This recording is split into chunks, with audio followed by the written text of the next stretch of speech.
Oh, back to our match here at the Game Cafe Midseason Showdown. I'm Giovanni Costa with the 3-time regional champion, Andrew Nowak. What's up, Drew?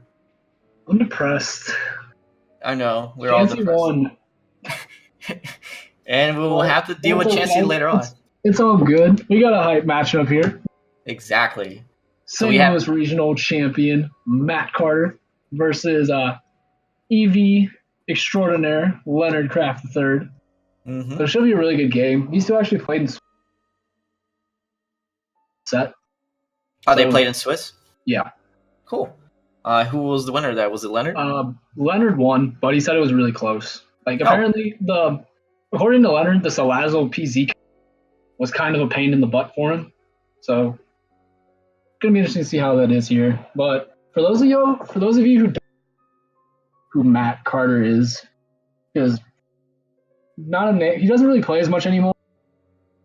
He's more of a veteran of the game. I think he got top 16 world. Oh, wow. You're cutting off a little bit. If I remember correctly. And, of course, winning St. Louis Regionals in 20 is, like, his major accomplishment. Oh, cool. So, the veteran, he's a veteran of the VGC, so this should be a really good match. We all love Leonard. He, does great stuff for the community. He's able to figure out all kinds of stuff about the game. He makes a great series, which I would highly recommend you guys watch, where he breaks down tons of different gameplay mechanics, which is called Mechanics Monday, I believe. You should check it out on the YouTube channel. But until you do that, right now we have a match. The teams are about to go on your screen, which is Leonard is carrying the Landorus, Tapu, Fini, Charizard, Snorlax, Cresselia, and Togedemaru. And do you want to do Matt's team? And Matt carrying that sand mode of T-Tar Excadrill. We saw that this is a Mega Tyranitar with Zapdos, Tapu Lele, Porygon-Z, and Salazzle. So it's a really interesting matchup here. Exactly. The sand mode against you got sand versus sun. Exactly. That's always a big one. Yeah. I think Leonard's definitely going to want to bring his Landorus here, but the problem is that PZ is just going to be a huge threat to it the whole time. Yeah, Porygon-Z. It's not a Pokemon like Porygon-Z and Salazzle or Pokemon seen at all this year. But they're Pokemon that still make sense. Because Porygon-Z, of course, like adaptability Hyper Beam hurts. Just so hard. Like, it hurts. And it's always something that's just going to do a bunch. And Salazzle, of course, in my opinion, has like a top 5 typing in the game, Poison Fire. Yeah, it's just covering so much, like Tapus you hit. You're hitting Steel types like Togedemaru, Aegis, Fake Out support. You have Encore. It's like a Pokemon that has so much potential, but it's just something that has just never really gotten off the ground because it's just something. But in this tournament, Matt's just making it work, and we're just going to have to see if he's able to just let that Salazzle shine in this matchup as well. All right, so the game is about to start here. In top 4, they already gotten some CP, but it would be great to be able to take home 50 CP and move on to the finals to fight Chansey. Porygon-Z against Salazzle for Matt has his lead against Leonard's, Cresselia, and Landorus. Landorus, Cresselia, and Leonard. Yes, 3 Landoruses. I'm doing a great job. But Salazzle, this is an interesting lead from Matt. This probably isn't the lead that I was expecting to see. Like, I was fully expecting to possibly see like a Lele coming out here. But PZ, we don't know. We didn't see the item on it in Matt's Swiss set. We saw the Salazzle item. Salazzle's carrying Focus Set. Do you think a Z Hyper Beam can KO Cresselia? I have no idea. It couldn't KO P2 in 2017, so I don't think it KOs Cresselia. Salazzle goes for the fake out. Earthquake from the Landorus is going to do probably going to bring Salazzle back into his Sash and do decent damage to this Porygon-Z. Porygon-Z is probably going to go for the Z move here. Sash activates for the Salazzle. Porygon-Z takes about 50% damage. And we see Icy Wind coming from the Porygon-Z. Interesting. All right, so that is something that I was not from Porygon-Z. Like, we know it is we know PZ as this just And to see a support move like Icy Wind there is pretty cool in my opinion, just slowing down this Landorus. So, of course, we saw it outspeed turn 1. So now P is faster than Landorus. Potentially just start going for Hyper Beams now. Still, Salazzle here is not a good spot. Just Cresselia Landorus. Probably going to want to preserve itself for later, if I'd have to guess. Salazzle can go for a Flamethrower. I could probably pick up a KO here onto Landorus, and maybe the PZ is carrying. Oh, Overheat from Salazzle. It's definitely going to be able to pick up a KO into the Landorus. So, with a critical hit. Not that mattered. I don't know if that... We don't... I mean, I think... Even if it is Assault Vest, that's still Overheat off Salazzle, which is really strong. Ooh, just regular Hyper Beam into this Cresselia is going to do, wow! A lot of damage, but not enough. Psychic, Leonard go for the Z Psychic, so he's probably going to set up Trick Room right now.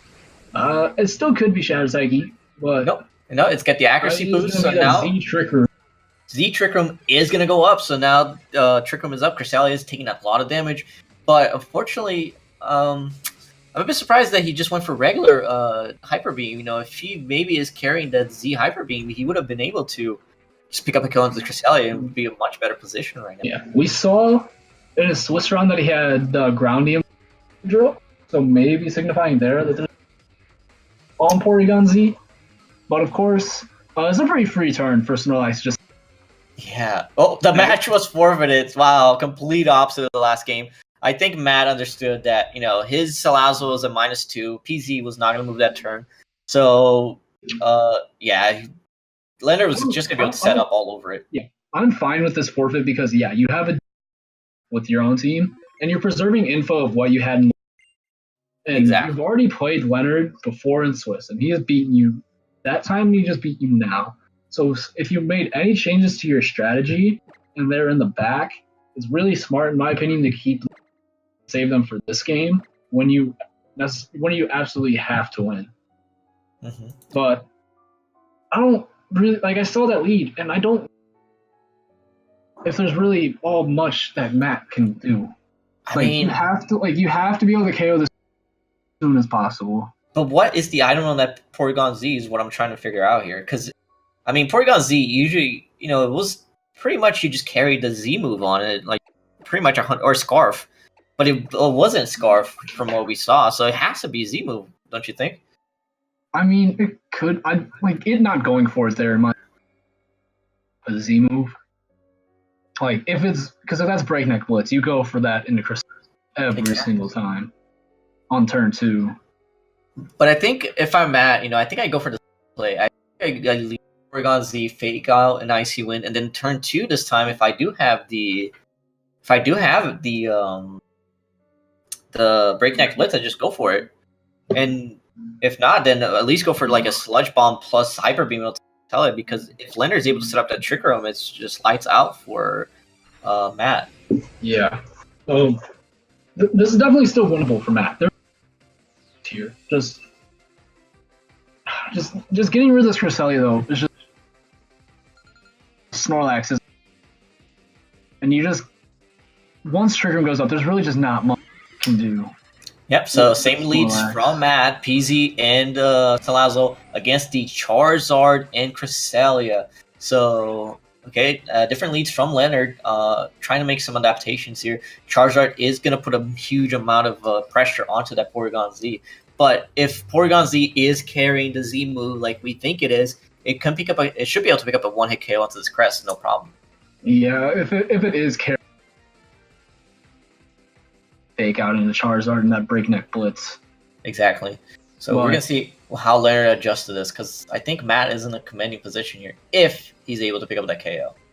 But this Charizard is still... We saw that it was a slower Porygon-Z.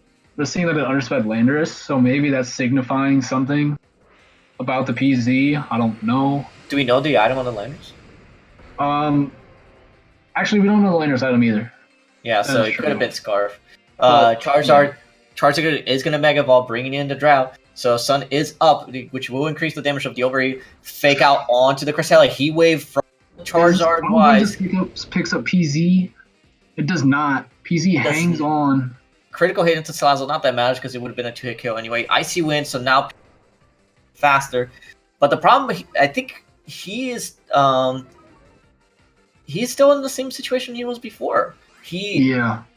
Cresselia, Charizard's going to be slower, and maybe you can pick up a KO onto the Cresselia, but then Charizard's going to pick up a double KO with another Heat Wave unless he misses.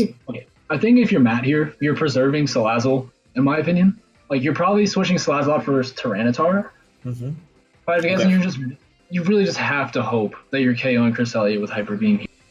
Yeah. And I think you preserve Salazzle for fake out under Trick Room, stop Snorlax for a turn. And I really don't know. Like, this definitely isn't Z move because it would have gone for it. We see Overheat coming in from the Salazzle onto the Cresselia. Damage so much. KO. Is Hyper Beam coming out into Cress. Okay, so definitely can pick up a KO here, but now he loses 2 Pokemon right away. And if Landorus is in the back, he's not going to be in a good spot. Yeah, and Heat Wave does clean up both of these Pokemon. So if Landorus is in the back, then I think Leonard's just going to be in a really good spot to win this game. Because if Tyranitar and Excadrill is in the back, then he's just going to be able to get a double Intimidate out. Yeah. Gotta assume there's a Tyranitar in the back here. Mm-hmm. From... no, we get Zapdos instead. Okay. Zapdos and Tapu Lele. All right. So Matt, interesting Pokemon to have in the back, which he did not show the last game. At the same time, though, the Snorlax, is threatened by the Psychic from this Tapu Lele, but at the same time, still, it can still eat at least 1 or 2. Well, we saw in Swiss that Choice Scarf on his Tapu Lele. Okay. So no Psychium Z to hit this. Well, he didn't use Z move yet. So, but Zapdos is gonna be able to KO this. There is a play here that if Tapu Lele gets, it might get. Like if I don't know if Tapu Lele gets a certain trick. I don't know if it does. You could trick Snorlax, the Choice Scarf. Oh, that would be amazing. Like he has that because he's just going straight. Ooh, Psychic into the Charizard does not pick up a KO. So if did he double into the? Ooh, no, that was a huge misplay. Why didn't he just go for the Thunderbolt? And now Heat Wave is going to connect with both Tapu Lele and the Zapdos. Going to do a lot of damage. Burn into the Zapdos to add insult to injury. Frustration from the Snorlax is probably going to pick up a KO here. And Leonard pretty much has this in the bag. I am absolutely shocked about that. Why would you Psychic? I think if you're Matt there, you're just hoping KO Charizard and you're getting chipped. But if you have a Zapdos on the field, you can and Zapdos is Life Orb, so I'm a bit shocked by that play, to be honest. The targeting is kind of confusing to me. Because, Psychic from the Lele into the Snorlax would have done, really good damage there, and then, into these. But yeah, so Leonard's going to be able to pick up a clean 2-0 victory here against Matt. You got some CP, but unfortunately, I think Leonard just had the matchup, and I just think Matt. I don't know if he knew how to deal with the threat of the Cresselia Trick Room.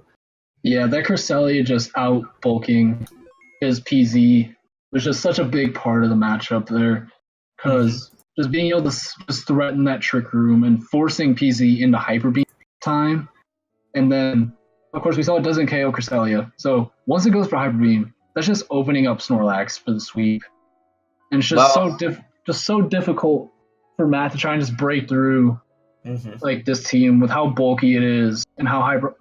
When you're hyper offense and you can't break through a bulky team like Leonard's, it's just spelling out trouble I would have really liked to see Matt bring Tyranitar and Zapdos back. Then he would have had a much better chance to winning. But it is what it is. The game is over, and now we get to the best part of any mid-season showdown, when you have to stare down a Chansey. So we'll be back here. I don't know if we're going to be actually taking a break, but I think we are. So we will be back here in a couple minutes with Leonard Kraft versus Ben Goff.